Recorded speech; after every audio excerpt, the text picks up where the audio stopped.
تو آپ نے گویا کہ اللہ کے محبوب صلی اللہ علیہ وسلم کی دعوت پر کیا کہا بھائی؟ لبیک کہا۔ اس لیے ہم سیکھ کر جائیں گے، عملی طور پر سیکھ کر جائیں گے، اور حج یقیناً بہت بڑی سعادت کی بات ہے۔ بہت سے فضائل احادیث نبویہ میں اس کے موجود ہیں۔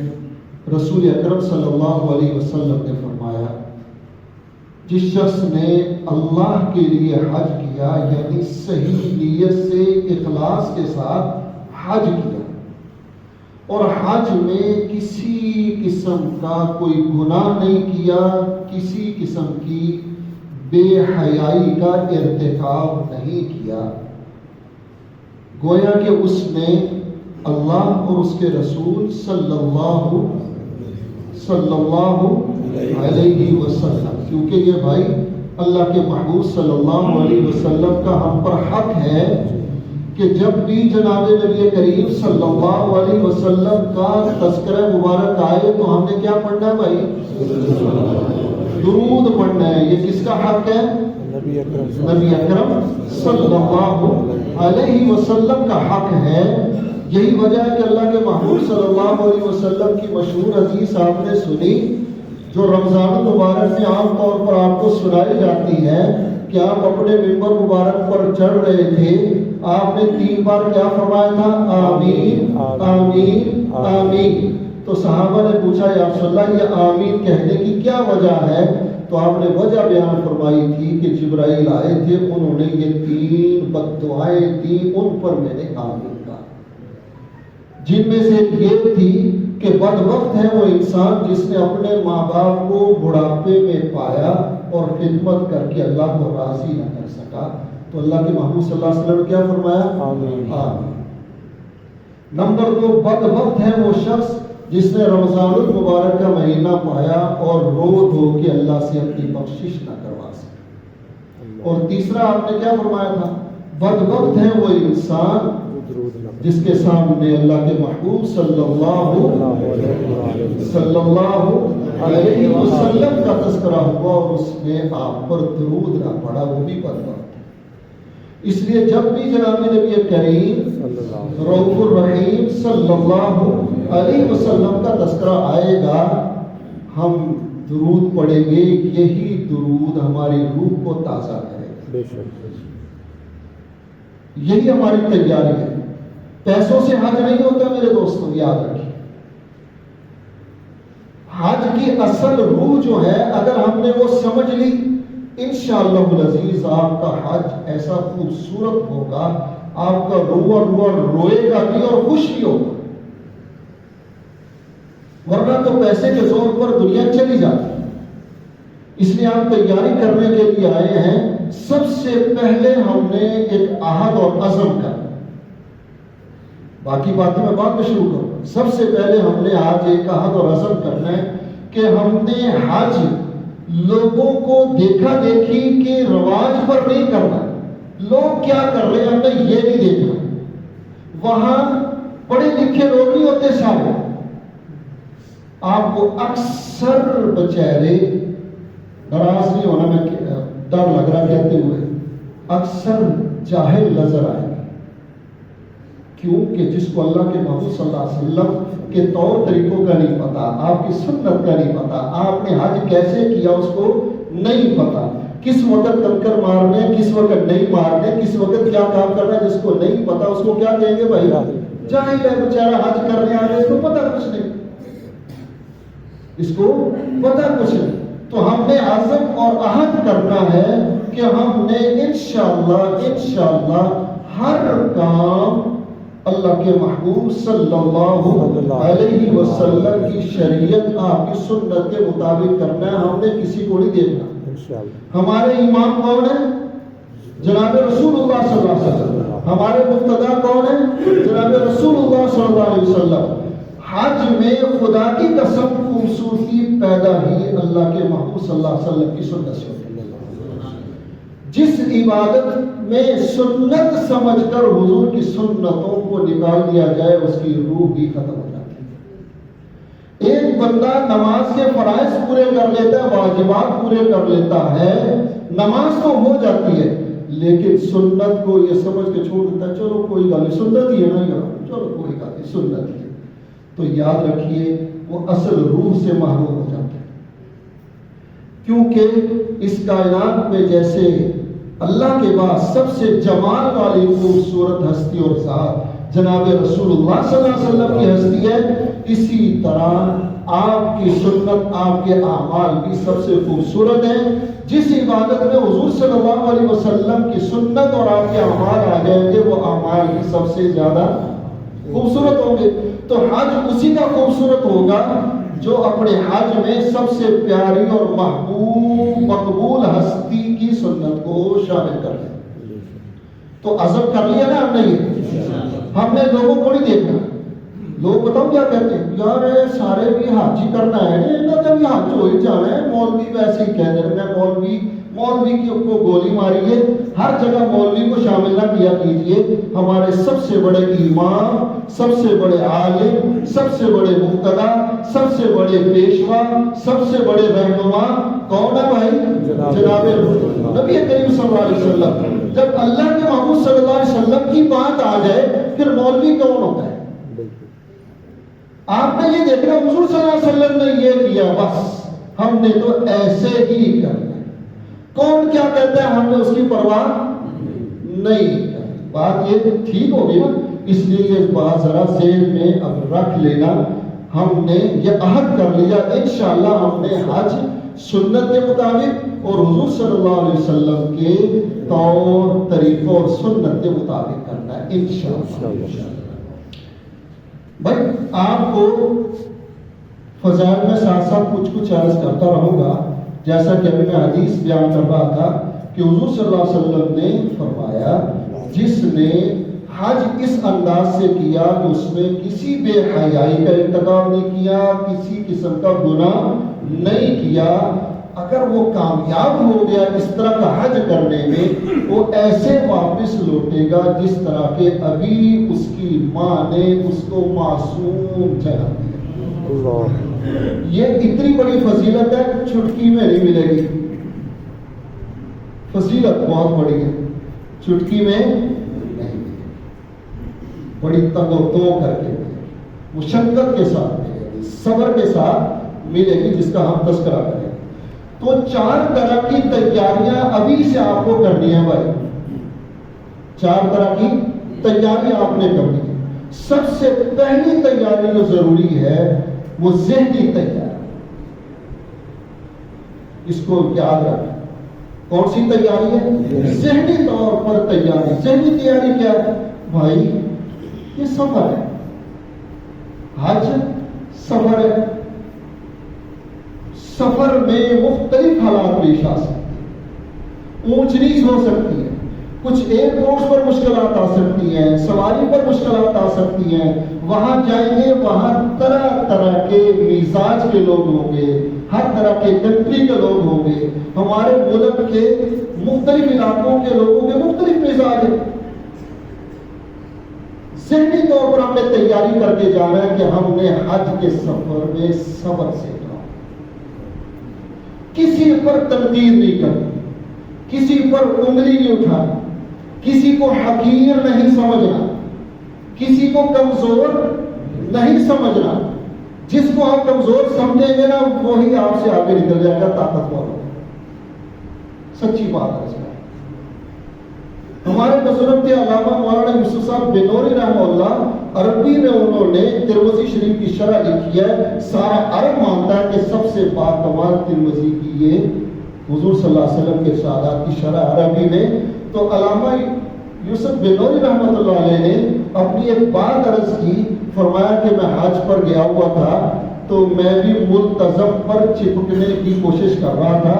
تو ملتزم پہ کھڑے ہو کے میں دعا مانگ رہا تھا. تو میں تو دعا مانگ رہا تھا عالمانہ، فاضلانہ، پڑھے لکھے لوگوں والی. میرے پیچھے حضرت پٹھان تھے. فرمایا میرے پیچھے پنجاب کا پنجابی ایک جگ ذمہ دار تھا، جاہل آدمی. وہ پیچھے آ کے میرے کھڑا ہوا اور وہ یوں کہہ رہا تھا. اس کے لفظ دیکھو. یہ میں کہہ رہا ہوں کسی کو چھوٹا نہیں سمجھنا، پتہ نہیں کون کہاں نکل جائے اور ہم پیچھے رہ جائیں. تو وہ یوں کہہ رہا تھا کہ اللہ میں اپنے پنڈ دا چودھری ہاں، میرے ڈیرے تے جڑا آ جائے میں انہوں واپس نہیں بھیجتا، میں انہوں کچھ دے کے بھیجتا۔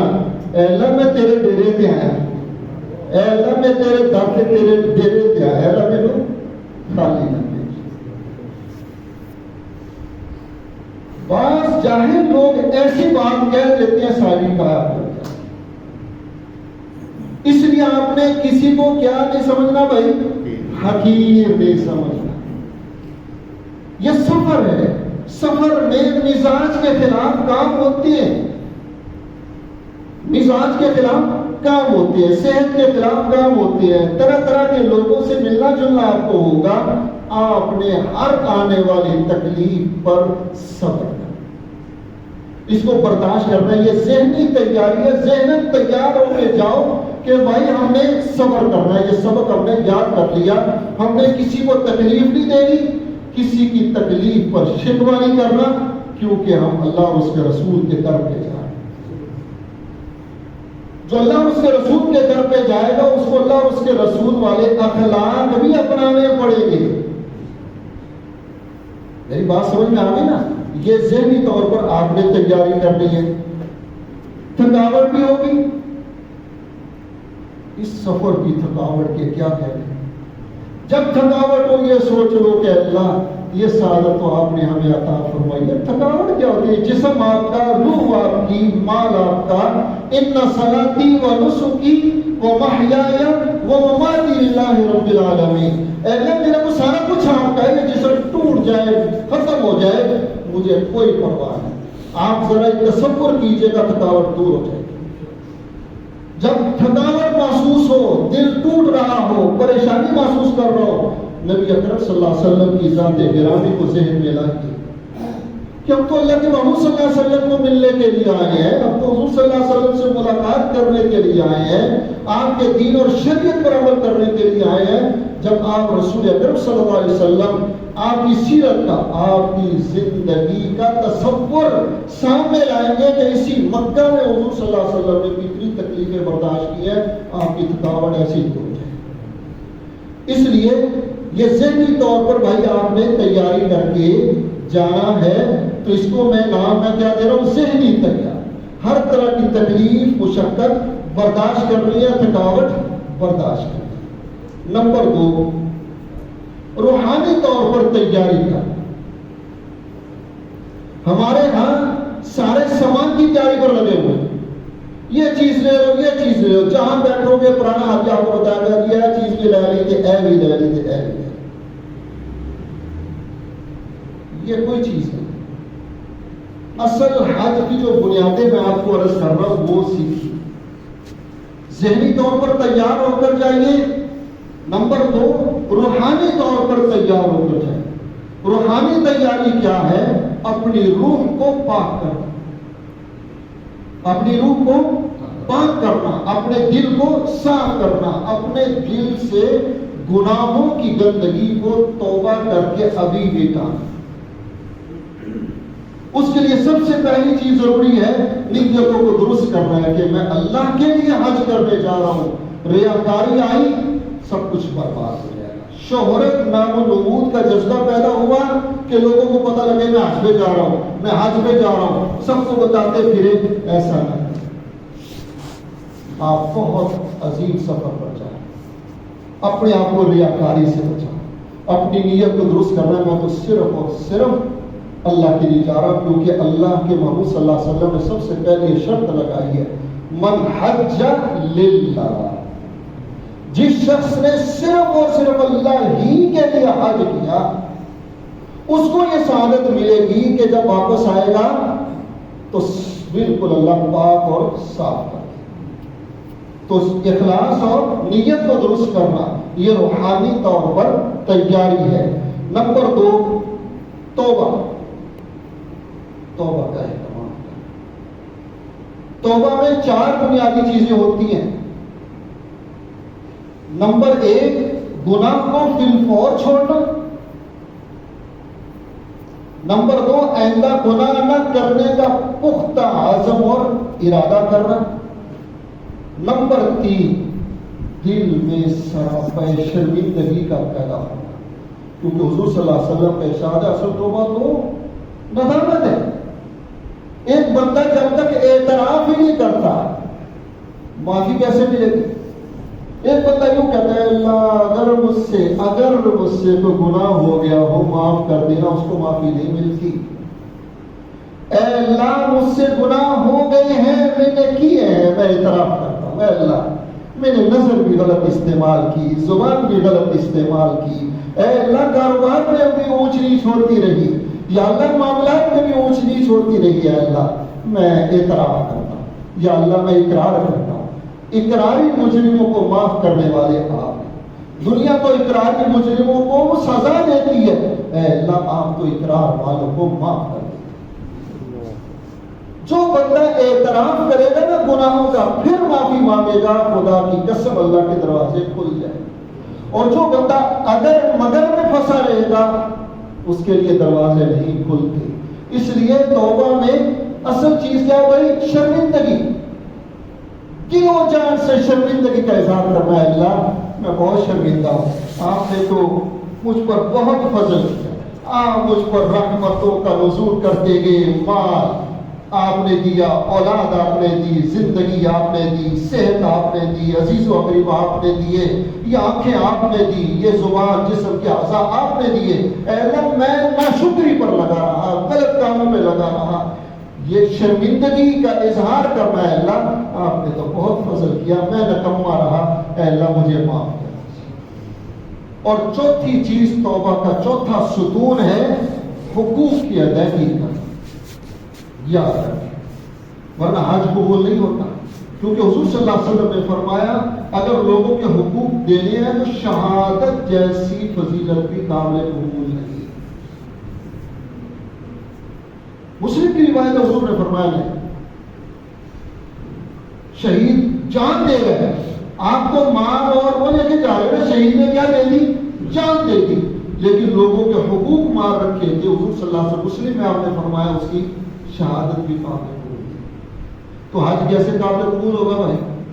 اس لیے حقوق کی ادائیگی کرنا، اپنے عزیز و اقربا کے حقوق ادا کرنا، اپنی بہنوں کی وراثت دینا، بیٹیوں کی وراثت دینا، جن کا مال تبارک ہے مال ادا کرنا، لین دین جن کے ساتھ تھا ان کے ساتھ لین دین کلیئر کرنا، اور کم از کم سچے دل سے عاجزی کے ساتھ ان سے معافی مانگنا کہ مجھے معاف کر۔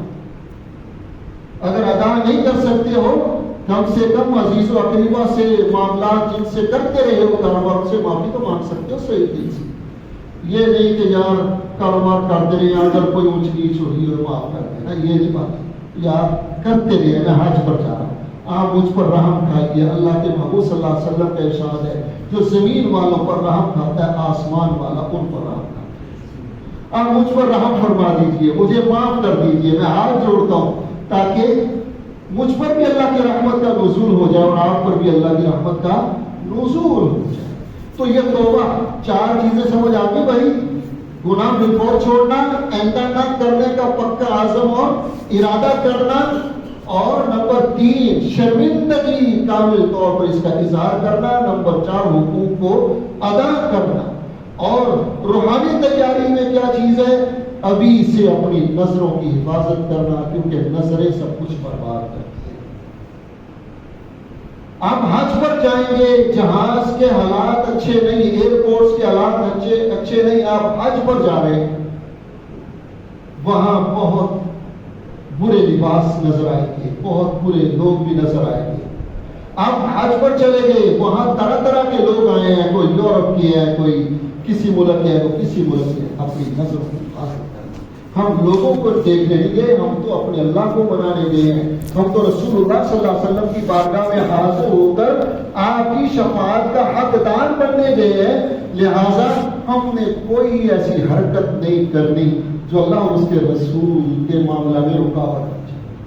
لہذا یہ تیاری کر، اپنے آپ کو ابھی سے گناہوں سے ابھی روک لینا بھائی، جو توبہ میں نے کہا، یہ نہیں کہ چلو میں وہاں جا کے توبہ کروں گا، پھر نہیں، ایسے ہی پھر جو کل پہ ڈالتا ہے وہ کبھی بھی نہیں کر پاتا۔ ابھی سے توبہ کرنا، اور نمازوں کا ابھی سے اہتمام کرنا۔ کہ میں آج کے بعد اب نماز میں کبھی کوتاہی نہیں کروں گا، نہ حج سے پہلے نہ حج کے بعد۔ اسی طرح احکام حج، اب آپ تشریف لائے ہیں آج، یہ نہیں کہ چلو پہلا دن آ گیا یار مصروفیت ہے، بھائی دنیا کی مصروفیتیں تو ایسی ہے، حج سیکھ کر جاؤ، پورے اہتمام سے یہ سارے سبق سیکھ کر جاؤ۔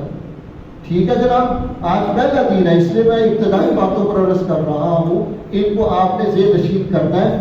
آپ یہ سمجھ رہے ہوں گے بھائی حج والی بات تو بھی کوئی شروع نہیں ہوئی، بھائی جس حج میں روح پڑھنی ہے انہی چیزوں سے پڑھنی ہے، ورنہ میں احکام کو بھی شروع کر دوں گا۔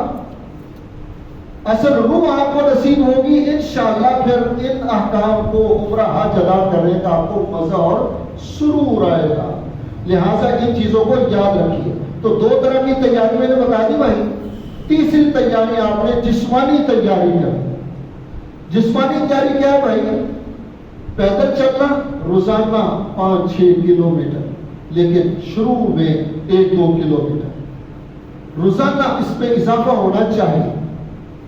آپ کو وہاں پہنچ چلنا پڑے گا، اوپر کی منزل میں طواف بھی اگر آپ کو کرنا پڑے گا، ایک طواف 7 کلومیٹر کا، ایک چکر 1 کلومیٹر کا، کیونکہ بندہ جب پیدل چلتا ہے صحیح 12 منٹ میں 1 کلومیٹر طے کرتا ہے۔ اوپر کی منزلوں میں 70 منٹ، 65 70 منٹ 75 منٹ تو آپ میں لگ جاتا ہے۔ جس نے صحیح کر دیا وہاں بھی یہی حال ہے، آپ کو پہنچ چلنا پڑے گا، پہنچ چلنا پڑے گا۔ اس کے لیے جب تیاری کر کے نہیں جاتے، وہ پہلے دن جا کے ہی چل چل کے بیمار ہو جاتے ہیں، پاؤں میں چھالے پڑ گئے، ٹانگوں میں کہتے ہیں جا کے کھلیاں پڑ گئی، اور اعصاب میں جب تناؤ سختی آئی بخار ہو گیا، اب پڑے گی، زبان نہیں آتی، پردیس ہے، مشکل ہے۔ دوسرے حاجی بھی بیچارے وہ بھی تو سفر میں ہیں، ان پر بھی بوجھ ہو جاتا ہے، اب وہ مدد نہ کرے تو تب بے مرمتی، اگر کرتے ان کے اعمال بھی متاثر ہو رہے ہیں۔ لہٰذا ہم نے سب کا خیال کرنا ہے کہ بھائی ایسے عمل، ہم ایسا عمل کیوں کریں جس سے دوسروں پر ہم بوجھ پڑیں۔ اس کے لیے ابھی سے کینچی چپل پہن کر، جو ہاتھ پر جوتا استعمال کرنا وہی سینڈل پہن کر ابھی سے کرنا، تاکہ آپ کو پتہ لگ جائے کہ میرا جوتا فٹ ہے یا نہیں۔ حج میں ہلکا جوتا لے کر جانا عذاب سے کم نہیں۔ کینچی چپل یہ صرف عارضی ہے، حج پر آپ نے حالت احرام میں استعمال کرنی ہے بس۔ بعض حاجی کہتے ہیں کوئی چل یار کینچی چپل چلتی رہے گی، آپ کو مینا عرفات میں جب چلنا پڑے گا نا تو پتہ لگ جائے گا کیا ہو۔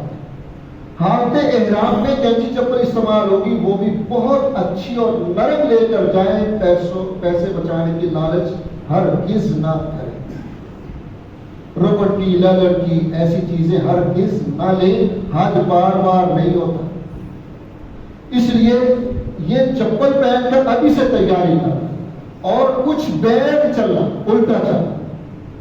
الٹا چلنے سے ڈاکٹری کے مطابق آثار زیادہ مضبوط ہوتی، نہیں آپ باہر الٹا چل سکتے، گھر کی سیڑھی میں تھوڑا سا اوپر کو واپس جاؤ، اس سے آپ کے آثار مضبوط ہوں۔ آثار مضبوط ہوں گے تو انشاءاللہ حج کا آپ کو مزہ آئے، لہذا یہ تیاری کرو۔ اور کچھ ورزش کا بھی بھائی اہتمام کیجئے۔ شوگر کے مریض ابھی سے ایسی ورزش، ایسے کام کیجئے تاکہ وہاں شوگر کنٹرول میں رہے اور آپ کا سارا نظام کنٹرول میں رہے۔ پیشاب کے مریض ابھی سے علاج کروائیں، کیونکہ طہارت چاہیے، تمام میں ہر جگہ پہ مسائل پیدا ہوں گے، یہ ابھی سے ان چیزوں کا اہتمام کریں۔ اسی طرح کموڈ، یہ جسمانی تیاری بتا رہا ہوں، وہاں کیونکہ پیشاب پخانے کے لیے زیادہ آپ کو کموڈ ملے گا۔ حرم میں مسجد الحرام اور مسجد نبوی علیہ صاحب السلام میں آپ کو یہ دونوں ہی عام بیٹھنے والا سسٹم ملے گا، فلیش سسٹم۔ مریضوں کے لیے الگ کموڈ ہوں گے وہاں، لیکن زیادہ یہ ملے گا۔ ہمارے یہاں جو کہ الحمدللہ یہی فلیش استعمال ہوتی ہے، تو کموڈ ہر ہوٹل میں کموڈ ہی کموڈ ہوں گے۔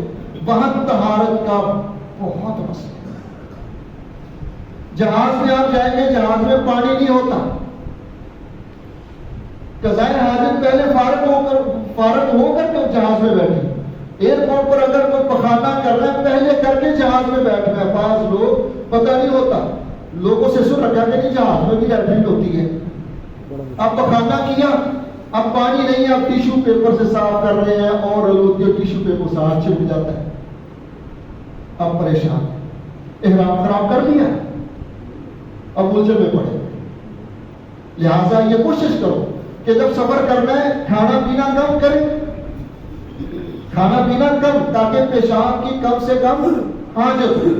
اگر کسی کو پخانہ وغیرہ کرنا ہے ایئرپورٹ سے اچھی طرح فارغ ہو کر طہارت حاصل کر کے جہاز میں بیٹھے کہ کم از کم جہاز کے 5 گھنٹے جو ہے میں اپنے آپ کو بچا سکوں. ہاں اگر خدا نخواستہ کسی بیماری کمزوری کی وجہ سے کسی پر مسئلہ آ جاتا ہے بھائی، تو وہاں ٹیشو پیپر کا استعمال کرنا ہے. لہذا پھر پوری سلیقہ مندی سے طہارت حاصل کرنی ہے. اس کا آسان طریقہ یہ ہوتا ہے کہ چادریں اتار کر پیشاب کرو. جس طرح ہم نہاتے ہیں نا، وہاں جب بھی حالت احرام میں یا کپڑے پہنے ہوئے بھی آپ نے کموڈ استعمال کرنا. اس کا آسان طریقہ یہ ہے کیونکہ آپ کے ہوٹل میں کمرے میں طرح طرح کے لوگ رہ رہے ہیں بھائی. کوئی صفائی کا اہتمام کر رہا ہے، کچھ کمزور ہے، چھینٹے ادھر ادھر لگے ہوئے ہیں. اس کا آسان حل ہے کہ جب واش روم گئے ہیں اپنی چادریں اتار کر لٹکاؤ جیسے ہم نہانے کے لیے کرتے ہیں، اور پیشاب کرو اچھی طرح طہارت حاصل کر کے تاکہ آپ کو کوئی شک ہی نہ لگے.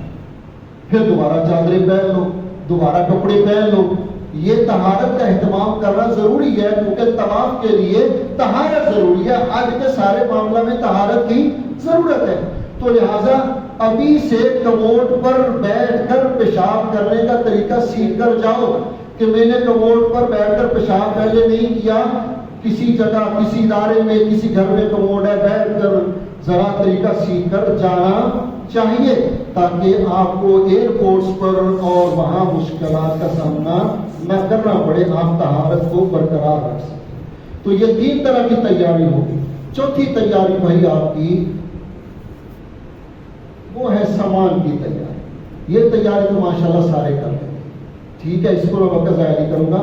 ہاں تفصیل تھوڑی سی میں بیچ میں عرض کرتا ہوں. آج میرے خیال اتنا ہم کریں گے، ٹھیک ہے. آگے ہم اگلا سلسلہ شروع کریں گے. تو یہ چیزیں بھائی نوٹ کر لی آپ نے. سامان کی تیاری میں بس اتنا آپ سے عرض کر دوں کہ سامان کی سب سے پہلے ہمیں فہرست بنانی چاہیے. سامان کی ذمہ داری دوسروں پر ہرگز نہیں ڈالنی چاہیے. ہر بندہ قلم پینسل لے کر بیٹھ جائے کہ مجھے سوٹ اتنے چاہیے، نیچے بنیاد اتنی چاہیے، اور مجھے احرام 2 چاہیے. اگر چشمہ لگاتے ہیں اضافی چشمہ، نظر والا چشمہ ایک یقینی طور پر اضافی لے کر جائیں. 2 چشمے کم از کم ہونے چاہیے. اسی طرح مجھے ایجاد مند نالے اتنے چاہیے، نالا پانی چاہیے، ناخن تراش چاہیے، کینچی چاہیے، رسی چاہیے، دستاویزات، پاسپورٹ، ٹکٹ، یہ سارے لکھے. اور جو ڈاکٹری میڈیکل کی چیزیں جو ہیں وہ ساری لکھو. ادویات، دل کا مریض ہے اس کے مطابق دوائی، خواتین اپنے متعلقہ ادویات. میں یہ فہرست کا عنوان آپ کو بتا رہا ہوں. اب آپ نے سوچنے بیٹھیں گے تو آپ کا ذہن کام کرے گا کہ مجھے یہ چیزیں ہر صورت چاہیے. آج 15 ذہن میں آئی، آج لکھ لو. 10 کل نہیں، کل لکھ لو. آپ پہلے 4-5 دن میں 7 دن میں جیسے کہ آپ سبق پڑھیں گے بہت سی چیزیں آپ کے سامنے آئیں گی، ان کو فہرست بناتے چلے جاؤ. جب فہرست مکمل ہو گئی اب ان چیزوں کو اکٹھا کرنا شروع کرو، اور اسی فہرست کے مطابق آپ نے اپنا سامان خود اپنی نگرانی میں خود پیک کرنا ہے، گھر والوں پر نہیں چھوڑ. بیوی کو آرڈر عادت پڑی نہ کر کے، ہمارا مشرقی روایت ہے، خواتین ماشاءاللہ ہماری خدمت کرتی ہے، اللہ ان کو جزا دے. اب آرڈر کر دیا کہ میرا سامان پیک کر. اب اونچ نیچ ہوگی، پھر لڑائی کر رہے ہیں. بھئی آپ کی ذمہ داری ہے، ان کی مدد لیجیے کہ لو جی میری یہ فلاں چیز کہاں لے کے آؤ. خود بیٹھ کر ایک ایک چیز پیک کرو، اس پر ٹک کرتے جاؤ. اپنی ذمہ داری سے ساری دستاویزات پیش میں رکھنی ہے، میں ابھی بتاؤں گا جو طریقہ اس کے مطابق، اور ساری یہ کام اپنی ذمہ داری سے کرنے. یہ تو میرے سامان کے بارے میں اشارہ کرنا. اب رہی بات سامان کے، آپ نے بھائی 2 حصے بنانے ہیں. کتنے حصے؟ 2 حصے سامان کے آپ نے بنانے. ایک ہینڈ کیری اور دستی حصہ، اور ایک اٹیچی کیس جو آپ نے ایئرپورٹ پر جا کے بک کروا. کیونکہ بہت سے بھائی ایسے ہیں کہ وہ غلطی سے احرام اور ضروری چیزیں بھی اٹیچی کیس میں ڈال کے لے جاتے ہیں ایئرپورٹ پر. کیونکہ سارا انتظامی عملہ ہمیں الجھا دیتا ہے، چلو جی حاجی آ گئے، ادھر پاسپورٹ والوں کو لگا دیا، ادھر فلاں کو لگا دیا، ذہن الجھ جاتا ہے. اس وقت یاد نہیں رہا، سامان بک کروا دیا. بکنگ کے بعد جب احرام باندھنے کی باری آئی، وہ میرا تو احرام بیچ میں ہے، اب سارا معاملہ خراب ہے. تو سامان کے کتنے حصے کرنے ہیں؟ 2. ایک آپ کا دستی سامان ہوگا جو آپ نے ہر وقت ہاتھ میں رکھنا ہے، جس کو بک نہیں کروانا. اس میں کم از کم ایک احرام، کوئی سینڈل، ہاتھ احرام کی کیچی چپل یا سینڈل، اپنی ساری دستاویزات، اپنی ضروری ادویات جو سفر پہ چاہیے، باقی اپنے اٹیچی کیس میں رکھے، مکہ میں کھولے گے. جو تھوڑی بہت شوگر والا اپنی اس کے مطابق، دل والا اپنی ضروری جو ہے دستی بیگ میں رکھے. تو دستی بیگ میں وہ چیزیں آپ نے رکھنی ہیں جن کی کسی وقت بھی آپ کو ضرورت پڑ سکتی. ٹھیک ہے جناب. سامان کا ایک حصہ تو یہ ہوگا. پاسپورٹ کاغذات جو ہیں سامان کے اندر ایسے نہ رکھے، کسی فیل کے اندر ڈال کے اکٹھے رکھیں تاکہ جب ضرورت پڑے آپ فٹ فیل نکالیں، سارے ڈاکومنٹ آپ کے پاس. تو یہ تو ہے سامان کا ایک حصہ. دوسرا حصہ وہ ہے جو آپ نے بک کروانا ہے.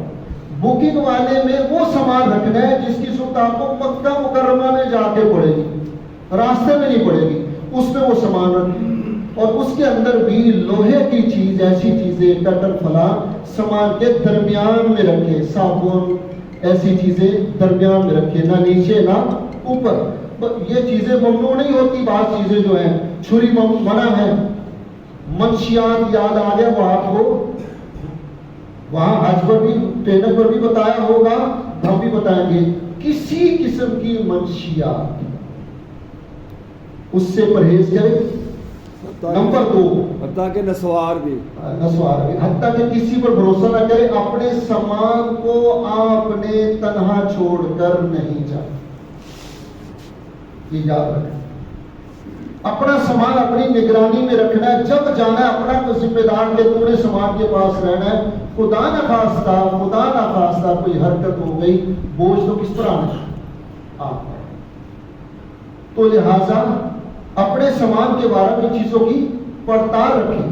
تو جو چیزیں لے جائی جا سکتی ہیں ان کو بھی کوشش کریں سامان کے درمیان میں رکھیں. اوپر نیچے کپڑے ہوں، کیونکہ اسکینر میں بس اوقات ان کو مشکوک چیز نظر آتی ہے، وہ سامان کھول دیتے ہیں، پھر وہ تیزی سے پکیلتے ہیں کیونکہ ان کے پاس وقت نہیں ہوتا. بعض لوگ پلیٹ یا کھانے کو کوئی ایسی چیز لے جاتے ہیں کہ وہاں کھانے پینے میں ضرورت پیش آئے گی. چائے پینے کی آتی ہے، وہ چھوٹی کیتلی لے جاتی ہے. اس کو آپ نے الٹا نہیں رکھنا، ڈھکن اتار کے سیدھا رکھنا تاکہ اسکینر میں پورا لگ جائے کہ اس برتن میں کچھ نہیں ہے. الٹا رکھیں گے ان کو شک ہوتا ہے شاید اس کے نیچے کچھ نہ ہو، کیونکہ نیچے والی چیز نہیں آ رہی، وہ کھلوائیں گے. ان چیزوں کی یہ چھوٹی چھوٹی چیزیں ہیں، یہ آپ کو بڑی ٹینشن سے بچائیں گی. ورنہ سفر میں ٹینشن آ گئی، الجھن آ گئی، سارے سفر میں سوچتے جائیں گے یار یہ کیا ہوا، میں تو وہاں پھنس گیا تھا، نہ ذکر ہو رہا، نہ تلاوت ہو رہی، نہ کوئی درود شریف ہو رہا، نہ استغفار. آپ نے یہ جو چیزیں سکھائی جا رہی ہیں ان کو سیکھ کر جانا ہے تاکہ کسی قسم کی ذہنی ٹینشن نہ ہو. آپ بخوبی جانتے ہیں یار ٹینشن میں نماز پڑھی جاتی ہے. ہم بازار سے بھاگے بھاگے آگے جب نماز پڑھتے ہیں تو نماز میں کہاں ہوتے ہیں؟ سچ ہوتا ہے، دکان میں بیٹھے ہوتے ہیں، حساب ہی چل رہا ہوتا ہے، کیونکہ انسان ہے، کمزور ہے. جس شعبہ سے بھاگا دوڑا آیا، فرض تو ادا ہو گیا لیکن ذہن وہی تھا. اپنے آپ کو ذہنی کوفت اور ذہنی ٹینشن سے آپ نے کیا کرنا ہے بھائی؟ بچانا ہے تاکہ آپ اپنا وقت اللہ اللہ کرنے میں، ذکر اذکار میں، استغفار میں خرچ کر سکیں. تو سماج کے کتنے حصے کر رہے ہیں بھائی؟ 2 حصے کرنے. اس میں بعض میں انشاءاللہ تذکرہ آئے گا، تو لہٰذا اس طرح سامان آپ نے کرنا ہے۔ اب بھائی آپ حج کرنے جا رہے ہیں، آپ نے حج کون سا کرنا ہے؟ حج تمتع۔ حج کی 3 قسمیں ہیں، حج کی 3 قسمیں ہیں، آپ نے کون سا کرنا ہے؟ اس کو یاد کریں، دہرائیں۔ میں بہت سالوں سے عمر میں چھوٹا ہوں، انہوں نے شرم نہیں کرنی برائے مہربانی، کیونکہ ہم عملی طور پر آپ کو سکھائیں گے۔ شرماتے ہیں ساتھ بھی، شرم کس چیز کی؟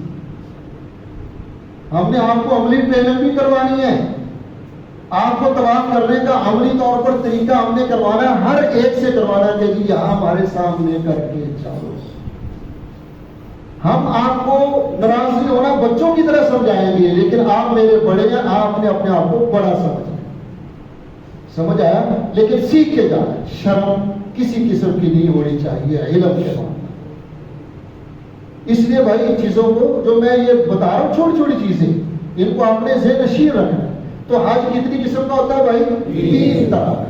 نمبر 1 حج قران، نمبر 2 حج افراد، نمبر 3 حج تمتع۔ نمبر 1 حج قران۔ حج قران سب سے فضیلت والا حج ہے، لیکن سب سے زیادہ مشقت والا ہے۔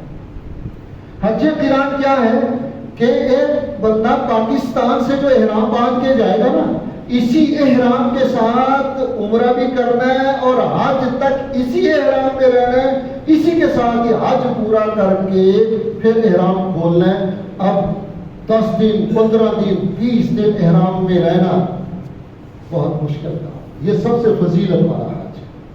تو حج قران کسے کہتے ہیں؟ ایک احرام کے ساتھ 2 کام کرنے ہیں، ایک احرام کے ساتھ 2 کام کرنے ہیں، عمرہ بھی کرنا ہے اور حج بھی کرنا ہے۔ حج کر کے احرام کھولنا، اس سے پہلے احرام نہیں کھولنا۔ یہ مشقت والا حج ہے بھائی، سب سے فضیلت والا بھی ہے، جتنی مشقت اتنی فضیلت۔ اور دوسرا حج ہے حج افراد۔ حج افراد کہتے ہیں صرف اور صرف خالی حج جس کے ساتھ عمرہ نہیں کیا جاتا، صرف حج، عمرہ نہیں کرے گے۔ اور یہ حج افراد افضل ہے اہل مکہ اور سعودیہ والوں کے لیے جو وہیں رہتے ہیں۔ سعودیہ گورنمنٹ بھی ان کو پابندی لگاتی ہے کہ حج کے دنوں میں عمرہ کرنے کوئی نہ آئے، کیونکہ باہر سے مہمان آئے ہیں، ان کے لیے مشقت پیدا نہ کرو۔ صرف حج کے دنوں میں جن کو سعودیہ گورنمنٹ اجازت دیتی ہے، ہر سال پابندیاں لگاتی ہے، جرمانے کرتی ہے، جن کو اجازت دیتی ہے وہی حج میں شریک ہو سکتے ہیں۔ وہ کیوں کرتے ہیں؟ تاکہ مہمانوں کا بھی لحاظ ہو، اور آپ کے لیے افضل حج کون سا ہے بھائی؟ سعودیہ والوں کے لیے افراد، صرف حج۔ تو آپ نے تیسرا حج وہ کرنا ہے، یہ 2 میں نے بتا دیے، حج قران اور حج تمتع۔ تیسرا حج کیا ہے بھائی؟ حج تمتع۔ حج قران حج افراد آپ نے نہیں کرنا، کر سکتے ہیں، میں منع نہیں کر رہا ہوں، مولوی صاحب کہتے ہیں حج نہیں کرنا، مراد یہ آپ کے لیے مشقت والا۔ یا تیسرا حج کون سا ہے بھائی؟ حج تمتع۔ حج تمتع سارے پاکستان والے نہیں، پوری دنیا سے، عالم اسلام سے جو لوگ دوسرے ملکوں سے آئیں گے تقریباً سارے ہی حج تمتع کرتے ہیں۔ ٹھیک ہے جی۔ حج تمتع کیا ہے کہ ایک سفر میں 2 کام کرنے ہیں، لیکن 2 احراموں کے ساتھ۔ پہلے ایک احرام کے ساتھ عمرہ کرنا، عمرہ کر کے احرام کھول دیں۔ اب حج کے دن شروع ہونے تک عام اسی طرح کپڑوں میں رہنا ہے، نمازیں پڑھنی ہے، اللہ اللہ کرنا۔ جب حج کے دن آ جائیں گے دوبارہ حج کا احرام باندھ کر پھر حج کرنا۔ تو سفر تو ایک ہی آپ کا، لیکن ایک سفر میں آپ نے 2 کام کیے 2 احراموں کے ساتھ۔ ایک احرام کے ساتھ جا کے کیا عمرہ، پھر دوسرے احرام کے ساتھ کیا کریں گے آپ؟ حج کریں گے۔ تو آپ نے کون سا حج کرنا ہے بھائی؟ یہ اس لیے یاد کروا رہا ہوں کہ بہت سارے لوگوں کے ذہن میں یہ سوال ہوتا ہے کہ ہم نے حج کرنا ہے، حج کرنے جا رہے ہیں، حج کرنے جا رہے ہیں۔ جس وقت وہ نیت کرتے ہیں تو مطلق حج کی نیت کر لیتے ہیں، کر رہے ہیں، حالانکہ جا کے پہلے عمرہ کر رہے ہیں۔ اگرچہ گنجائش ہے، لیکن میں احتیاط بتا رہا ہوں، آپ نے پہلے پاکستان سے جب جانا ہے صرف عمرہ کی نیت کرنا، حج کی نہیں۔ آپ نے کون سا حج کرنا ہے بھائی؟ حج تمتع میں سب سے پہلے کیا کام کرنا ہے؟ عمرہ کرنا ہے. پھر حج کے دن جب شروع ہوں گے پھر آپ نے کیا کرنا ہے؟ حج کرنا ہے. تو پاکستان سے جو احرام باندھ رہے ہیں وہ کون سا باندھ رہے ہیں؟ خواتین یاد کر لیں کون سا احرام باندھ رہے ہیں؟ عمرے کا. حج کا نہیں، عمرے کا احرام. ٹھیک ہے نا؟ اس لیے نیت یاد کر کے کہ بھائی ہم نے تو عمرے کا احرام ہوا. تو آپ نے کون سا حج کرنا ہے بھائی؟ حج تمتع. تو اب ذہن میں رہے گا سب کے لیے، یاد رہے گا، یہ سے یاد رکھیں. اب اگلی بات میں عرض کر رہا ہوں، باقی انشاءاللہ کل کریں گے ضروری باتیں تاکہ کل کا سبق ہمارا آسان ہو. احرام کہتے کس کو؟ یہ سمجھ لیجیے پھر عمرے کی کچھ باتیں سٹارٹ کریں. ہمارے ہاں بہت بڑا مغالطہ ہے، بہت بڑا مغالطہ ہے، بہت بڑا مغالطہ. 3 بار میں نے تاکید کے طور پر عرض کیا کہ حضور صلی اللہ علیہ وسلم کی سنت ہے کہ جس کام کی تاکید آپ زیادہ فرمانا چاہتے تھے اس کام کو 3 بار دہرا دیں. مغالطہ کیا ہے؟ ہم یہ سمجھتے ہیں کہ احرام چادروں کا نام ہے جو ہم پہنتے ہیں. بھائی یہ ہرگز احرام نہیں. آپ کو شاپ تو لگ رہا ہوگا یار یہ کیا کہہ رہے، سمجھ لیجیے یہ ہرگز احرام کہہ دو، احرام یہ چادریں جو ہیں احرام، یاد ہو گیا؟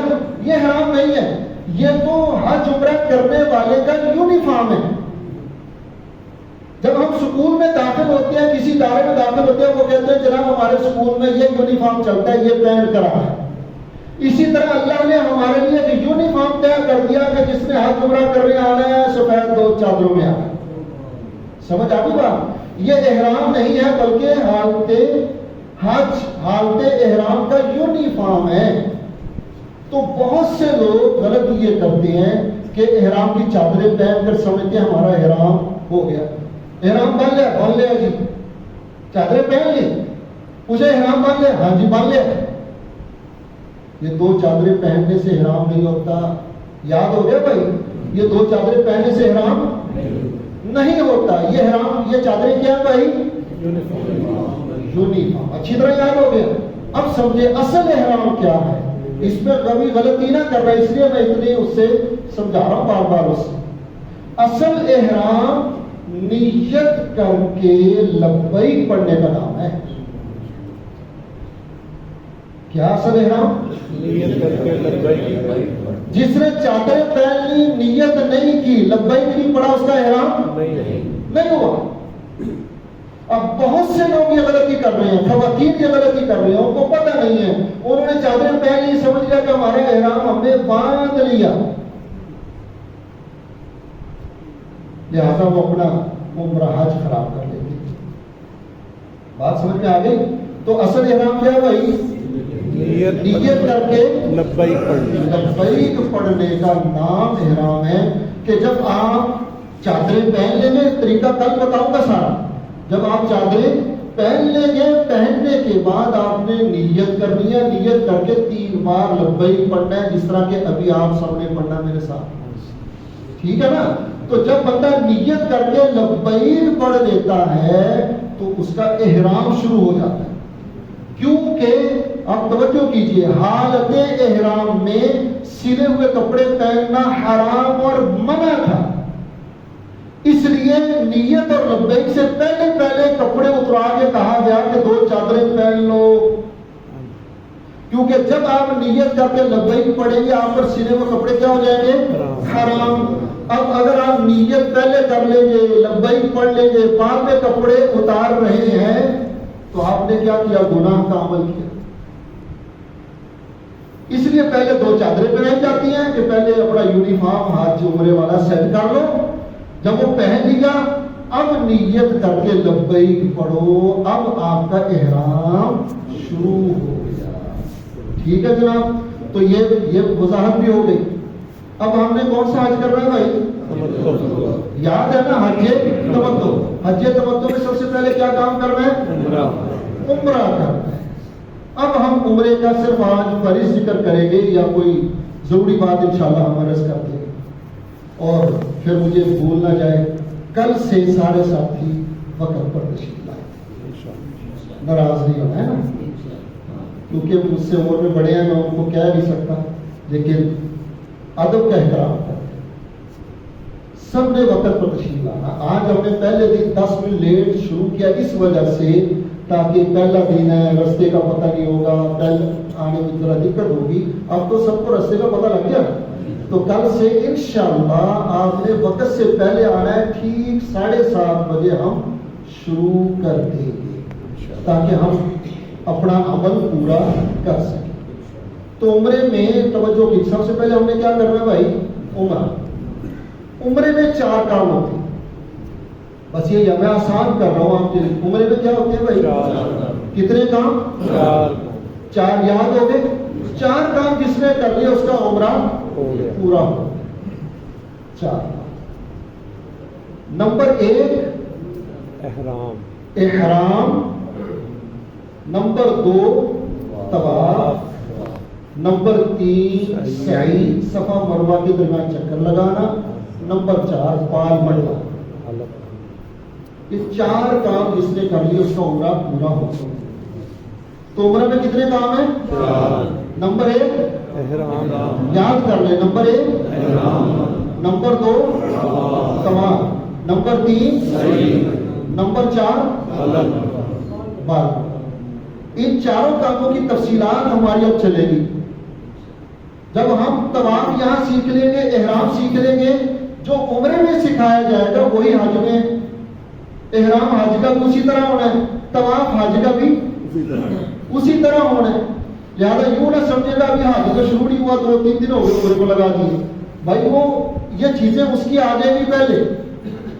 ٹھیک ہے جناب, تو کتنے کام کر رہے ہیں, نمبر 1 احرام, نمبر 2 طواف, نمبر 3 نمبر 4 یاد ہوگے انشاءاللہ, کیونکہ آگے اسی پر ہماری تفصیل چلے. سب سے پہلے احرام, سب سے پہلے احرام. احرام کا معنی میں نے سمجھا دیا آپ کو, یاد ہو گیا.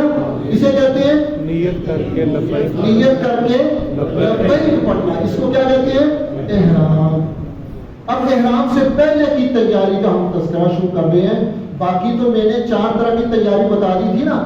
تو جس دن آپ نے سفر کرنا ہے اس سے پہلے حاجی کیمپ کے مراحل آئیں گے, وہ کل تذکرہ کروں گا کیونکہ پھر بیچ میں باتیں رہ جاتی ہیں. حاجی کیمپ میں عمومی طور پر آپ کی فلائٹ کا شیڈول آنے والا ہے. 8 تاریخ کو وزارت نے اعلان کیا کہ 8 تاریخ تک شیڈول آ جائے گا. سب سے پہلے حج فلائٹ شروع ہوگی لاہور ملتان سے. وہ تقریباً 20 جولائی سے 20-21 جولائی کو لاہور سے فلائٹیں جائیں گی. مئی کو, جولائی کہہ دیا مئی, ٹھیک ہے جی. 20-21 مئی کو فلائٹیں شروع ہو جائیں. تو جو جن کپڑوں کے ساتھ جو طے ہوا ہے نا, انہی جہازوں نے آپ کو لے کر جانا. تو ترتیب اس طرح بنائی جاتی ہے کہ مثلا پہلے لاہور کو لیا, پھر ملتان کو لیا, پھر فلاں ایریا لیا. وہی جہاز آ کے لے کے جا رہے ہیں, چھوڑ کے آ رہے ہیں, لے کے جا رہے ہیں, چھوڑ کر آ رہے ہیں, لے کر جا رہے ہیں. تو پورے پاکستان کو انہوں نے اس طرح مرحلوں میں تقسیم کر دیتی ہیں. اب جو لاہور سے جائیں گے ان کو پہلے مدینہ منورہ جانا ہے. جو پہلی فلائٹوں میں جائیں گے وہ مکہ روڈ جو فلسفہ بنایا گیا ہے, اصول بنایا گیا, اس کے تحت وہ پہلے کہاں جائیں گے, مدینہ منورہ. لاہور سے جو جائیں گے, ملتان سے جائیں گے, پہلے مدینہ منورہ جائیں گے. ان کی واپسی مکہ سے. سیالکوٹ والوں کی ہر دفعہ فلائٹیں بعد میں ہوتی ہیں, بعد میں ہوتی ہے. آپ تقریباً پہلے کہاں جائیں گے, جدہ اور مکہ. حج کے بعد آپ کو مدینہ منورہ لے جائے جائے گا, وہیں سے آپ کی واپسی ہوگی.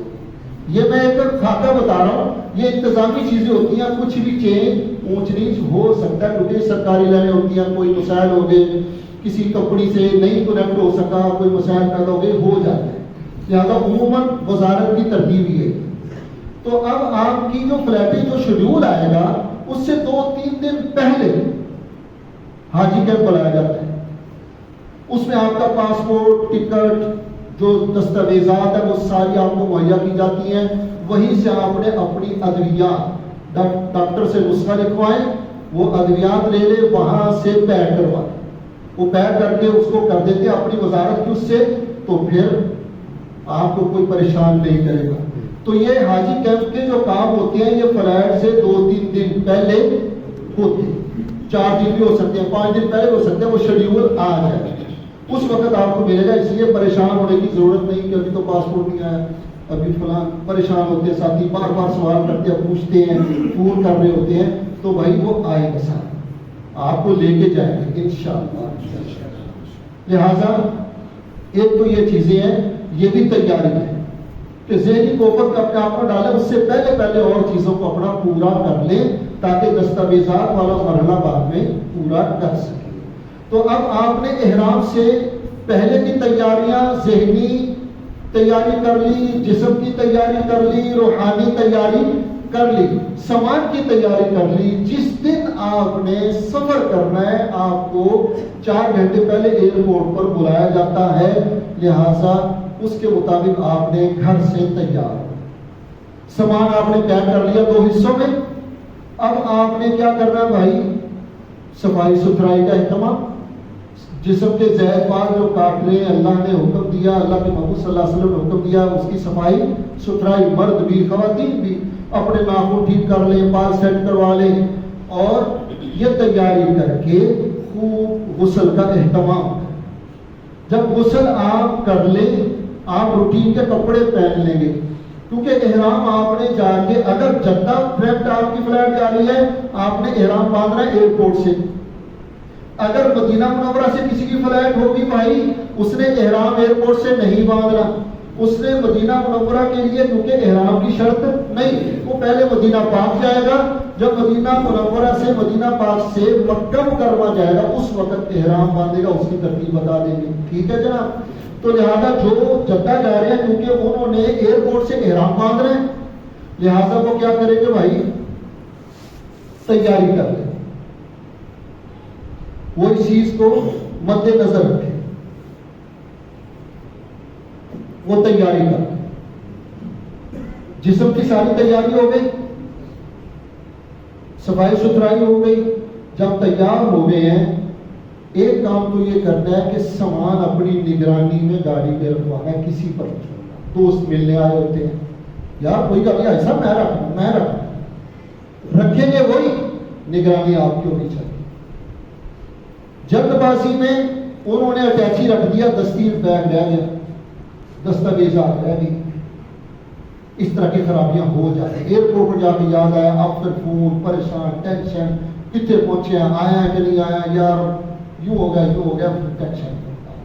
تو سامان اپنی نگرانی میں آپ نے گاڑی میں رکھنا. پھر ملے سب کو ملے کہ سامان میں نے رکھ لیا، ضروری چیزیں پوری ہوگی، ملاقات بعد میں خوب کریں. تو ایک تو سامان اپنی نگرانی میں رکھنا ہے. نمبر 2، گاڑی بیٹھنے سے پہلے آپ نے غسل وضو کر لیا. وضو کے بعد 2 رکعت نفل آپ نے ادا کرنے ہیں اللہ سے مدد کے طور پر. ان کو ہم کیا سکتے ہیں؟ صلاۃ الحاج. اے اللہ میں اس عصمت والے سفر کے ساتھ، اے اللہ آپ کی مدد کے بغیر کچھ ممکن نہیں. اللہ سے رو کے گڑ گڑا کے دعا مانگنا اس وقت میں جلدی ہوتی ہے، ملنے والے بیٹھے ہوئے ہیں، فلاں بیٹھے ہوئے ہیں، اللہ سے ملاقات کرنے کی فرصت نہیں. لوگوں سے ملاقاتیں بھائی کم از کم 10 منٹ 15 منٹ آپ نے اس مقصد کے لیے نکالنے ہیں کہ میں یکسوئی سے، توجہ سے 2 رکعت نفل پڑھ کے پہلے اللہ سے کان ملا لوں، اللہ سے مدد مانگ لوں. اے اللہ یہ سفر خیر کا ہو، سفر میں کوئی پریشانی نہ آئے، کوئی دکھ درد نہ آئے، یا اللہ کوئی چوٹ، کوئی حادثہ پیش نہ آ جائے، یا اللہ کسی قسم کی ٹینشن نہ آ جائے، یا اللہ اس سفر میں ہر طرح کی مشقت سے مجھے بچا لیجیے. میں کمزور ہوں، میں بیمار بھی ہوں، یا اللہ میں بوڑھا ہوں. اپنے بڑھاپے کو اللہ کے سامنے پیش کیجیے، اپنی بیماری کو اللہ کے سامنے پیش کیجیے. اللہ سے خوب دعائیں کیجیے گڑ گڑا کے، تاکہ پہلے اللہ سے رابطہ ہو جائے، اور یہی سے اللہ سے جب کان ملا لیں گے، رابطہ کر لیں گے، انشاءاللہ سفر خیر کا ہوگا. بھائی ٹھیک ہے، یہ دعائیں کر لی جب آپ نے تسلی سے. اب ملاقات کر کے آپ گاڑی بیٹھے، اب آپ جائیں گے ایئرپورٹ.